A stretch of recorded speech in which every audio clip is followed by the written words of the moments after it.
40 বছর বয়সে, তাহলে 40 বছর বয়স মানে তো জীবনের মূল টাইমটা প্রায়। তো এই 40 বছর পর্যন্ত উনি নিজে তো নবীই ছিলেন না, উনি নবী হয়েছেন তারপরে। তবে আমাদের একটা ভুল ধারণা আছে, ১৫০০ বছর আগে ৪০ বছর বয়সেই কোরআন নাজিলের পর আল্লাহ রসুল নবী হয়েছেন নাকি? ভালো করে বুঝেন, ১৫০০ বছর আগে কোরআন নাজিলের পর ৪০ বছর বয়সে রাসূলুল্লাহ নবুয়তের প্রকাশ ঘটেছে।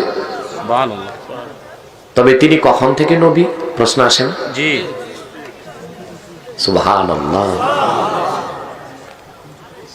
দালাইলুন নবুয়তের প্রথম খণ্ডে ৭৮ পৃষ্ঠায়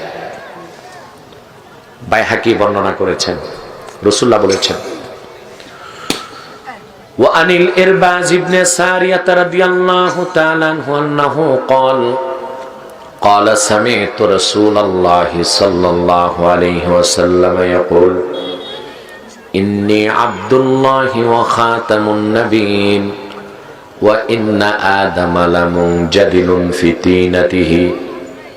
ইরবাজ বিন সারিয়া বলেন, আমি আমার নিজের দুই কানে শুনেছি আল্লাহ রাসূল মুহাম্মদ সাল্লাল্লাহু আলাইহি ওয়াসাল্লাম ইরশাদ করেছেন, আমি মুহাম্মদ আল্লাহর নবী এবং সর্বশেষ নবী তখন থেকে আদমের দেহ যখন ধুলায় গড়াগড়ি খাচ্ছিল, আদম নামে কাউকে আল্লাহ যখন অস্তিত্ব দেন নাই, তখন থেকে আমি মুহাম্মদ আল্লাহর বান্দা এবং সর্বশেষ নবী। সুবহানাল্লাহ। সহিহ হাদিস কিনা? আপনারা তো বুঝবেন না, আমি বলতেছি এটা এমন সহিহ হাদিস যে হাদিসটি বুখারী সহ আরো 10 জন মুহাদ্দিস রওয়ায়াত করেছে। সুবহানাল্লাহ। একদিন আল্লাহ রাসূল সাল্লাল্লাহু আলাইহি ওয়াসাল্লামকে এক সাহাবী প্রশ্ন করলেন, আরে ভাই, যদি ডানে বামে তাকান আমার মনোযোগ তো নষ্ট হয়ে যায়, আমার দিকে তাকান। এক সাহাবী রাসূলুল্লাহকে প্রশ্ন করলেন, মাতা কুনতা নাবিয়্যা, হে রাসূল আপনি কখন থেকে নবী?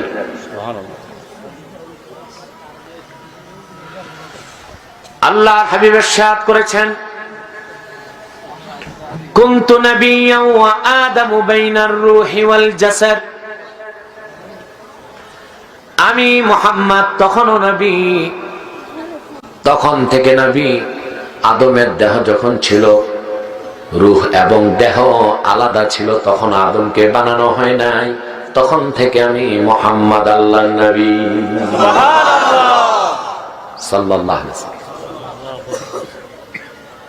কিন্তু নবী হিসেবে রাসূলুল্লাহর প্রকাশ ঘটেছে 40 বছর বয়সে।